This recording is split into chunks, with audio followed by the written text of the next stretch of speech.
नमस्कार दोस्तों, आपका स्वागत है आपके अपने YouTube channel Vidhi judicial academy में। मेरा नाम है Vijendra Verma and I am the director founder of the Vidhi judicial academy. We provide coaching for the judicial services exams, and through this video we are trying to reach out you to provide you full professional exam oriented coaching for the judicial services, and that is free of cost. इन classes में जो videos हम आपको provide करेंगे, we are going to provide you the entire foundation course including all the books, including all the details whether it is required for the prelims or mains or for the guidance for the interview. Means in videos को आपने सिर्फ इतना करना है, sequence में देखना है, playlist को अच्छी तरीके से देखना है। सब्जेक्ट वाइज मिल जाएंगे आपको, CPC, constitution, contract, BNS, BNSS, इन सब की प्लेलिस्ट आपको सीक्वेंस में मिलेगी। इन प्लेलिस्ट को देख करके आपने you have to take the coaching from the scratch. First video से लेके लास्ट वीडियो तक आपने करना है। उन्हीं वीडियोस में आपको गाइड किया गया है कि किस तरीके से आप किसी को कोई सा particular provision, section, sub section उसको प्रीलिम्स के लिए पढ़ना है क्या, मेंस के लिए पढ़ना है क्या, और उसके किस तरीके से नोट्स करने चाहिए, कैसे आपको रिवीजन करना चाहिए। इन्हीं वीडियोस में डिटेल में गाइडेंस आपको मिलेगी।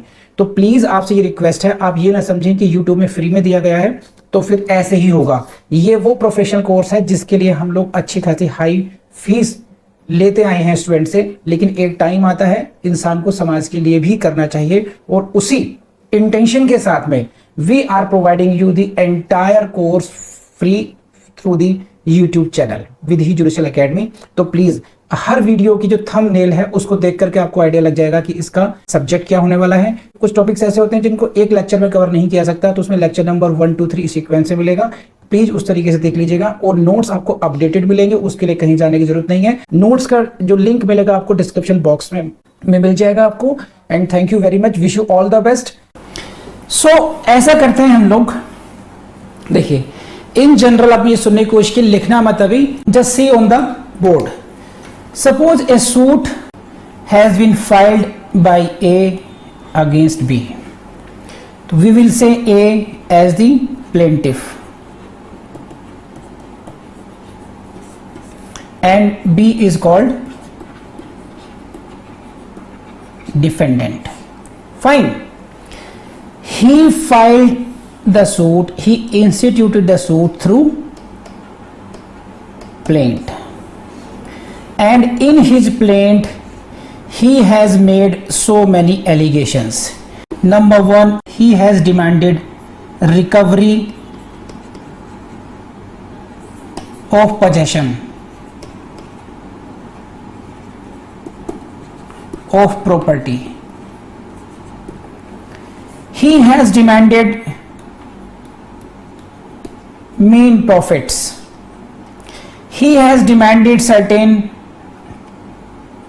debt against him, and he has demanded damages. So there are so many allegations of the plaintiff against this defendant. Who is the defendant? D is the defendant. Now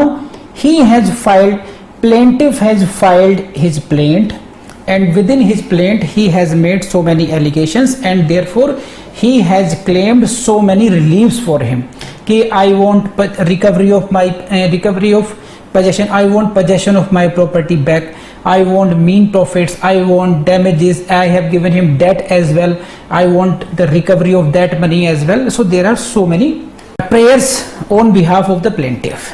Now we have to see what are the options available to the defendant. Defendant के पास कौन कौन से options हैं? अब ये बात है इसमें, एक तो ये बात है कि options, what are the options. Secondly एक शब्द में लिख रहा हूं इसको, public policy.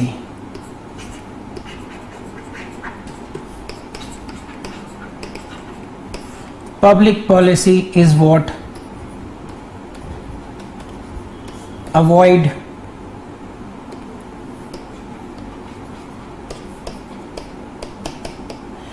multiplicity of litigation। इसका मतलब क्या है? अभी हम लोगों ने क्या देखा, एक one suit has been filed against the defendant and now there is a policy of the government of the public policy of the law that multiplicity of the litigation should be avoided. Means if parties are same, if the parties are same and it is possible, then better to avoid so many litigations. If these litigations can be clubbed together, if these litigations can be handled in a single suit, so it would be better for the parties, it would be better for the court, and it would be in the interest of society as well, that all these pending litigations should be resolve in one suit, एक ही suit में सब कुछ समा जाए, ऐसी कोशिश अगर हो सकती है तो होनी चाहिए, नहीं है तो possible it's then it is a different matter. So now mister this defendant is contemplating what should I do. अब ये महाराज जो बी हैं वो ये सोच रहे हैं कि मुझे क्या क्या ऑप्शंस मेरे पास हैं, मुझे क्या क्या करना चाहिए. प्लेंटिफ ने तो अपनी डिमांड को रख दिया है, but I also have certain demands against A. So B is saying that I have also given him certain loan. उसकी क्या बात होगी, what about my loan, and I have the other objections as well. So whether he should bring a separate suit for his loan to recover against the A from the A, whether he should go for a different litigation for other matters. So what are the options against the B? This is the subject matter of order 8.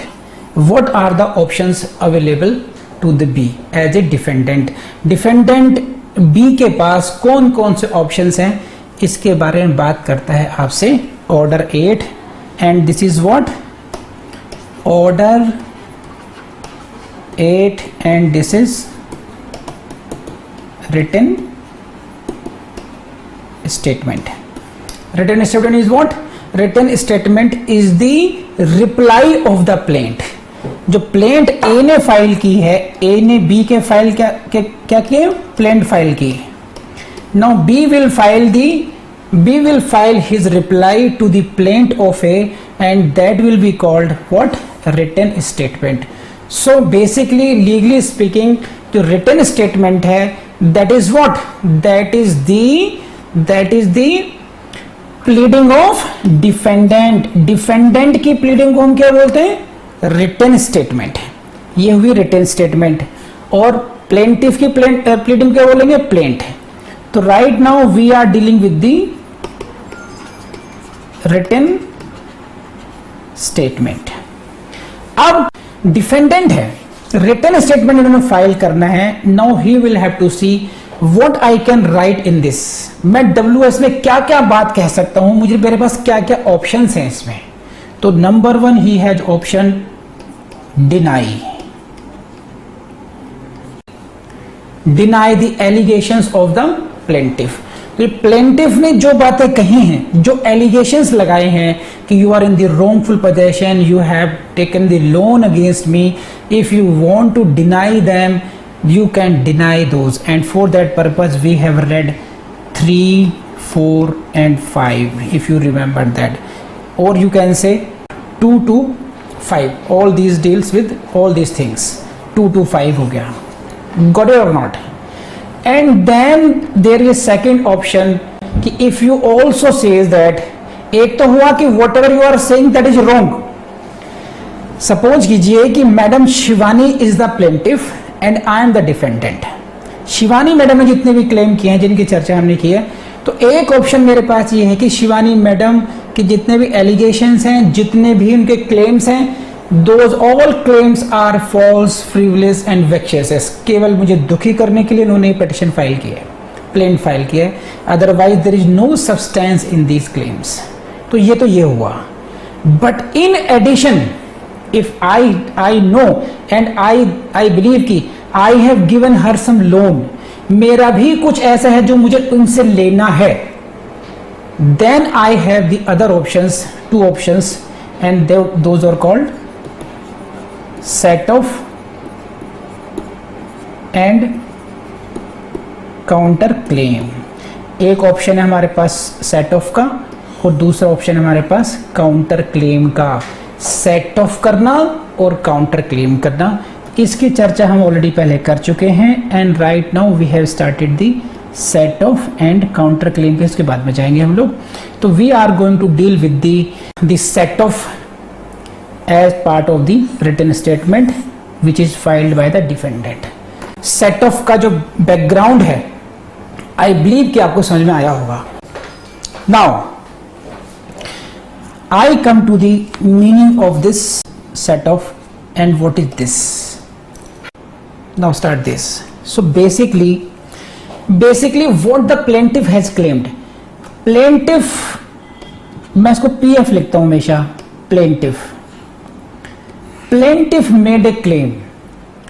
Plaintiff made a claim against me as a defendant, that is Shivani made a claim against me. Now if I claim, I set up a claim, मैं भी एक claim कि आपने मुझसे 10,000 मांगे, now I am moving my, आपने एक पत्ता फेंका, मैं भी एक पत्ता फेंक रहा हूं आपके लिए। आपने गुलाम फेंका, हमने बेगम, आपने बादशाह, हमने इक्का। तो this is what claim versus a claim. I am setting up a claim against your claim, against another claim. So basically set off को you can say technically this is a claim set up against another claim. तो आपके claim के versus मैंने अपना claim set up किया, or in other words you can say this is a cross claim. So claims are crossing each other now. Your claim is being crossed by my claim, and what is its effect? इसका effect क्या होगा? It partly offsets the original claim. आपका जो original claim था, suppose it was for 1 lakh, and if I am setting up my claim for 80,000, so it is partly offset 80. सो जो बचेगा वो कितना क्लेम रह जाएगा? 20,000 का रह जाएगा। तो आपका जो क्लेम था that is being reduced to now, plaintiff's claim is being reduced to the claim of, to the extent of my set off claim. Getting point और नॉट? So basically you can say this is a plea in defence. ये this is one of the plea in defence. ये defence का अपने आप में एक plea है, ठीक है, one of the plea in defence available to whom? Available to the defendant. So this is the plea in the defense available to the defendant, and because of that a claim is set up against this claim of the plaintiff, and it partly offsets, partly you can say or fully you can say offsets the original claim. Got it or not? Please let me know. It either wipes out or reduces the plaintiff's claim.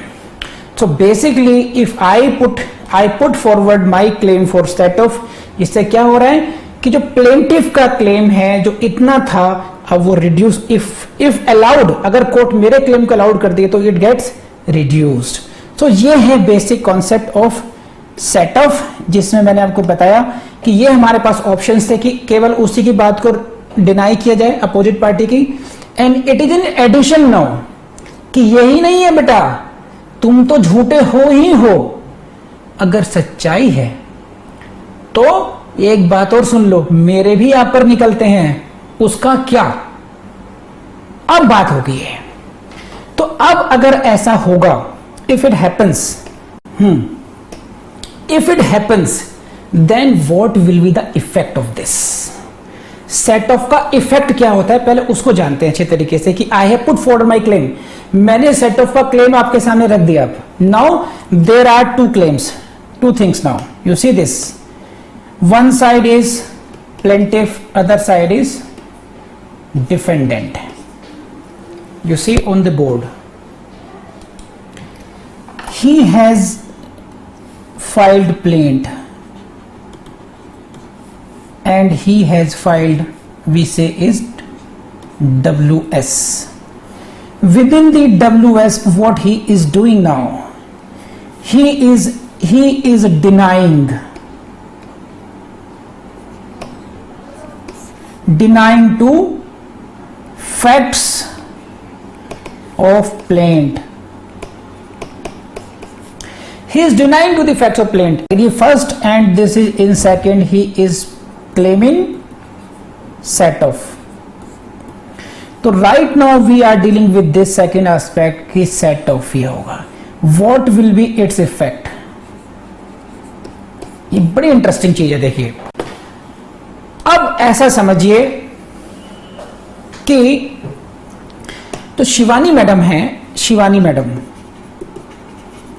इन्होंने तीर छोड़ दिया एक ये, और इधर है Navdeep डावला madam, इन्होंने अपने WS और सेट ऑफ के बाण छोड़े. अब शिवानी मैडम को समझ में आ गया कि ये क्या हुआ, ये तो मैंने सोए खतरे को जगा दिया. अब शिवानी मैडम को समझा कि कहां चक्कर में पड़ गई. नाउ शी डिसाइड्स कि भैया विड्रॉ करो अपने तीर को. I withdraw my suit, I am not going to fight it now. Because इन्होंने ये सोचा शिवानी मैडम ने, इफ आई डोंट फाइट, ये मेरा केस है, suit will be withdrawn automatically. In madam ke all these allegations will go back. So we will have to see what happens first if defendant sets off claims for set off. अगर defendant set off claim करता है तो उसका effect क्या होता है? Please note down. You will see the questions in your prelims as well.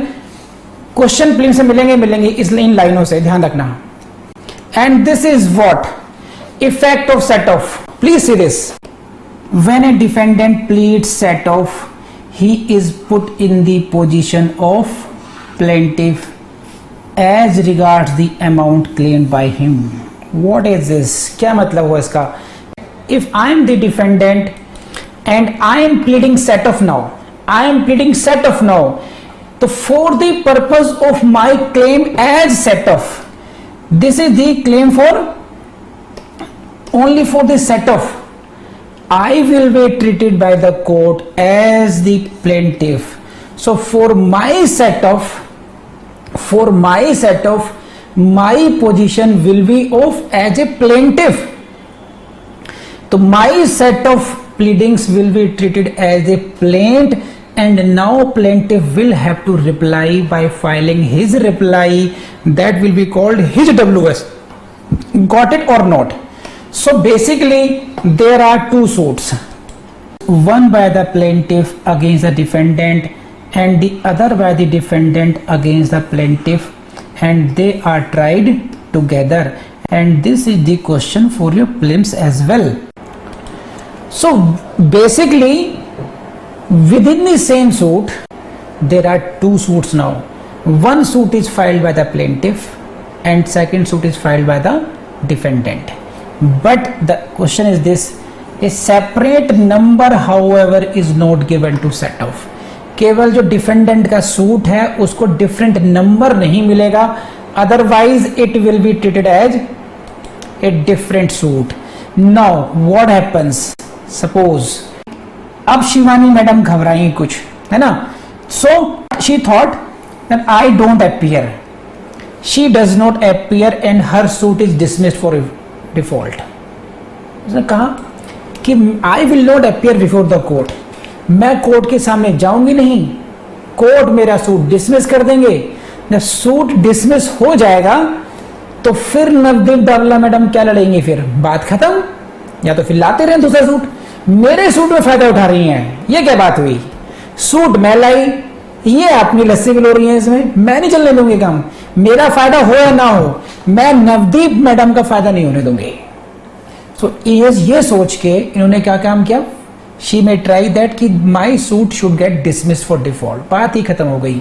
और क्या ऑप्शन हो सकता है इनके लिए? कहते I will withdraw my suit, dismiss भी नहीं कराती, I will withdraw my suit, बात ही खत्म.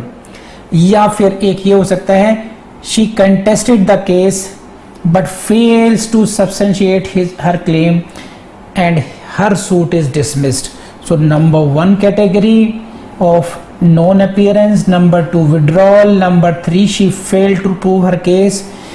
If it happens, if anything happens, अगर कोई ऐसा कुछ भी होता है, in anyhow plaintiff suit is either dismissed for default or it is withdrawn or it is dismissed on merit, यानी कि plaintiff का सूट goes, खत्म हो जाता है।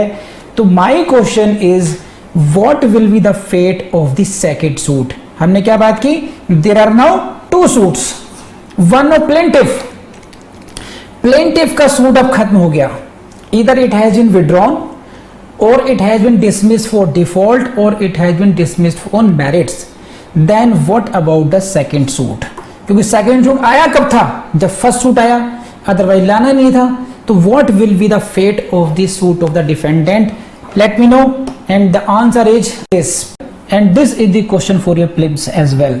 It does not affect the claim for a set off by the defendant, and a decree may be passed in favor of defendant if he is able to prove his claim. His suit will continue. Suit regarding set off will continue, and a decree may be passed in his favor if what? Even if the plaintiff suit is dismissed for any reason. So please let me know आपको ये बात समझ में आई या नहीं आई। तो ये है इंपॉर्टेंस ऑफ सेट ऑफ, ये है सेट ऑफ का बैकग्राउंड। तो आई बिलीव कि आज आपको जबरदस्त तरीके से सेट ऑफ दिल तक गया होगा। बहुत डिटेल में पढ़ाया गया है और बहुत टेक्निकली पढ़ाया गया है, बहुत इंपॉर्टेंट है आपके लिए। बस आपसे यही कहूँगा कि अगर ये वीडियो आपको पसंद आए तो अपने दोस्तों से शेयर करना नहीं भूलेंगे आप लोग, लाइक भी कीजिएगा और कमेंट भी कीजिएगा।